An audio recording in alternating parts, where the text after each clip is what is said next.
आप सभी ने फिजिकल की तैयारी चालू कर दी है या नहीं? फिजिकल की तैयारी चालू करने से पहले आपको जानना होगा कि रोस्टर नियम क्या है, आपके रॉ मार्क्स से क्या इफेक्ट पड़ने वाला है, नॉर्मलाइजेशन मार्क्स से क्या इफेक्ट पड़ेगा, आरक्षण कितना था, आपके सीटें कितनी हैं, 6000 पोस्ट हुई हैं तो कब क्या कैसे प्रोसीजर होगा, साथ में आपके कट ऑफ को 2016 या 2018 कोई भी इफेक्ट देगा या नहीं देगा, कोरोना का क्या इफेक्ट पड़ने वाला है आपके कट ऑफ में, हर एक चीजें सटीकता से डिस्कस करेंगे। लेकिन उसके पहले आप सभी 5 लोगों को कम से कम शेयर कीजिए और सब्सक्राइब कीजिए। चलिए अपन चलते हैं डिटेल डिस्कशन की ओर। पहली बात आती है रोस्टर नियम। अब ये रोस्टर नियम क्या है, इससे जनरल वालों को क्या दिक्कत हो रही है, रोस्टर नियम के खिलाफ क्यों जा रहे हैं जनरल वाले और बाकियों को क्या बेनिफिट मिलेगा। रोस्टर नियम एक सिंपल सा नियम था कि रोस्टर नियम में ये था कि जो जनरल वाला है जनरल में रहेगा, ओबीसी वाला ओबीसी में रहेगा, एससी वाला एससी में रहेगा, यानी कोई भी किसी की कैटेगरी के मार्क्स सीट्स को नहीं ले सकता है। अब रोस्टर नियम हटने से क्या हो गया, जनरल की आप देख सकते हैं ओपन वालों की 731 पोस्ट है। अब 731 पोस्ट में एसटी का कोई बच्चा अगर जनरल के बराबर नंबर लाता है तो उसको क्या किया जाएगा, 731 में से उसकी पोस्ट हट जाएगी, यानी एक पोस्ट वो ले लेगा, यानी जनरल की अब बची 730। ओबीसी वाले से भी इसी तरह होगा, अगर बच्चे नंबर ज्यादा लाते तो जनरल में चले जाएंगे।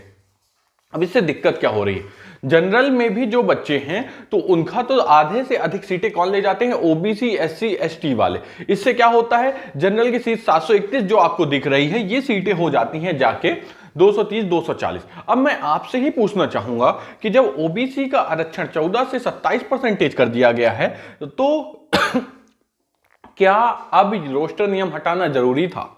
आपको क्या लगता है? मैं ओबीसी बच्चों से एससी एसटी जनरल सभी से कहूंगा कि आप सभी कमेंट कीजिएगा कि रोस्टर नियम हटाना सही है या नहीं है। ठीक है, अब चलते हैं सीट्स की ओर। आरक्षण देखिए, ओबीसी का आरक्षण 27% है, एसटी का आरक्षण 20% है, एससी का आरक्षण 16% है एंड ईडब्ल्यूएस का आरक्षण 10% है। अब आप बोलोगे ये 14 से 27 कब हो गया? देखिए हुआ क्या, जैसे ही ईडब्ल्यूएस यानी आर्थिक रूप से जो पिछड़ा वर्ग, आर्थिक रूप से जो जनरल के बच्चे हैं और जिनकी कमजोरी है, मतलब जिनकी इनकम ज्यादा नहीं है, उनको सरकार ने 10% का आरक्षण दिया, तो यहां 13% फिर से बढ़ गया ओबीसी का, 14 से हो गया 27। अब इससे कोई फर्क नहीं पड़ने वाला, ठीक है आरक्षण बढ़ गया आरक्षण से, लेकिन अब जनरल वालों को और ज्यादा दिक्कत हो रही है रोस्टर नियम हटने से। ओबीसी का आरक्षण 27% हो गया, अच्छी बात है, आरक्षण मिला, जनसंख्या ज्यादा है ओबीसी की, उनको मिलना चाहिए था। ईडब्ल्यूएस वालों को आरक्षण मिल गया, लेकिन रोस्टर नियम के खिलाफ आप हैं या रोस्टर नियम के साथ हैं, आपके क्या विचार है जरूर रखिएगा। अब बातें आती हैं सीट की, वो मैं आपको ओपन की सीटें बता रहा हूं। अनरिजर्व 731 है जनरल की, ईडब्ल्यूएस की 272 है, ओबीसी की 732 है, एसटी की 542 है, एससी की 435 है। ठीक है, तो ये सीटों का वर्गीकरण है ओपन के बेसिस में। अब बारी आती है कि रॉ मार्क्स क्या होता है, नॉर्मलाइजेशन मार्क्स क्या होता है। रॉ मार्क्स होता है जैसे मैंने प्राप्त किए हुए हैं 79 मार्क्स। अब क्या होगा, उस शिफ्ट में बच्चों ने कम नंबर पाया होगा, ज्यादा नंबर पाया होगा, हार्ड शिफ्ट रही होगी, नॉर्मल शिफ्ट रही होगी।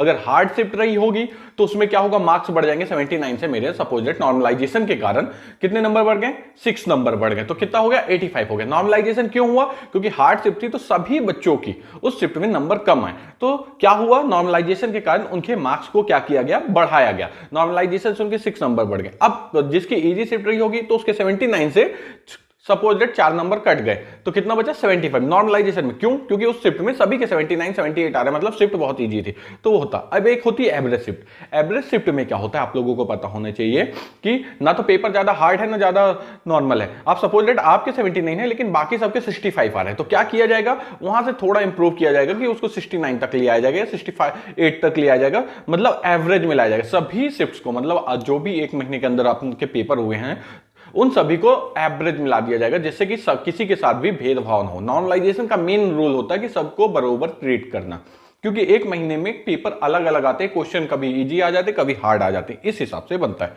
अब आप बोलोगे सर ये तो ठीक है लेकिन मेरे मार्क्स कम होंगे या ज्यादा होंगे। अब आपको अपनी शिफ्ट को मुझे कमेंट करना है और नंबर कमेंट करना है। चलिए अब बारी आती है आपके कट ऑफ की। कट ऑफ कितना रहेगा, जनरल वाले अगर आप 72 तक ला रहे हो, 69 से 72 तक ला रहे हो तो आप सेफ जोन में हो। ओबीसी वाले अगर, देखिए आपको मैं कैसे बता रहा हूं, कैटेगरी वाइज सभी का कट ऑफ बता रहा हूं, लिख के नहीं, आपको आपके सामने ही बता देता हूं कि 69 से 72 है तो आप सेफ जोन में हो। 65 से 68 ईडब्ल्यूएस ओबीसी वालों के लिए, 55 आपके अगर एससी में है 55 से 58 तो आप सेफ जोन में हो, और एसटी कैटेगरी से हो आपके 51 से 3 के बीच में है तो आप सेफ जोन में, यानी ये मैंने बॉयज का बता दिया है। अब एक्स सर्विसमैन है, एक्स सर्विसमैन ये ध्यान रखें कि आपके अगर 45 के ऊपर आ रहे हैं तो आप बिल्कुल सेफ जोन में हो, आपका हो जाएगा, आपको टेंशन लेने की जरूरत नहीं। बाकी बच्चा गर्ल्स में आपको ये पता होना चाहिए कि गर्ल्स के कट ऑफ जो है आपके लिए लेके आ गए हैं चक्षु पब्लिकेशन की एक ऐसी बुक जिसके अंतर्गत आपको यूपी लेखपाल का सब कुछ मिल जाएगा, वो भी नवीनतम पाठ्यक्रम के साथ, जहां से आपका सिलेक्शन 100% फिक्स हो जाएगा। यदि आप लेखपाल की तैयारी कर रहे हैं तो इस बुक को जरूर प्रेफर करें। इस बुक की खासियत क्या है चलिए देख लेते हैं। आप देख सकते हैं इसमें आपको मिलेंगे 2 सॉल्व पेपर, साथ में 2000 विषयवार, मतलब आपके सब्जेक्ट के साथ समान हिंदी, गणित, समान ज्ञान, ग्राम समाज एवं विकास, समसामयिकी, सब कुछ एक ही बुक में मिल जाएगा, जिसमें 2000 विषयवार क्वेश्चन हैं। आप इनके इंडेक्स में देखेंगे तो इन्होंने विषयवार दिया हुआ है, जिससे कि आपको ये पता चल जाए कि आपका सिलेबस क्या है और आपको कोई भी इशू नहीं हो। इसलिए इन्होंने क्लियर कट आपका सिलेबस भी डिस्क्राइब कर दिया है, सब्जेक्ट वाइज समान विज्ञान में क्या है, गणित में क्या है, हिंदी में क्या है, जिससे आपको कोई दिक्कत नहीं हो। साथ में दोस्तों आप चक्षु पब्लिकेशन की ग्राम समाज एवं विकास की बुक ले सकते हैं, जो कि बहुत ही महत्वपूर्ण है सिलेक्शन के लिए। आपको सिलेक्शन चाहिए तो जरूर ले लीजिएगा।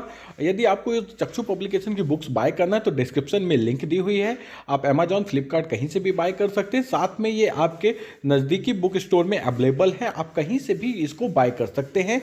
Okay friends, thank you. तो जनरल कैटेगरी के थोड़ा सा कम जाते हैं। जनरल कैटेगरी में आपके अगर 55 से 60 के बीच में है तो आपका सिलेक्शन फिक्स है। ओबीसी में अगर आपके 62 से 63 के बीच में है तो आप सेफ जोन में हो। एससी में आपके अगर 50 नंबर्स हैं तो आप सेफ जोन में हैं, और एसटी में अगर आपके 45 से 49 नंबर है तो आप सेफ जोन में हैं, यानी आप सभी का सिलेक्शन हो सकता है। आप सभी जितना हो सके अपने दोस्तों को शेयर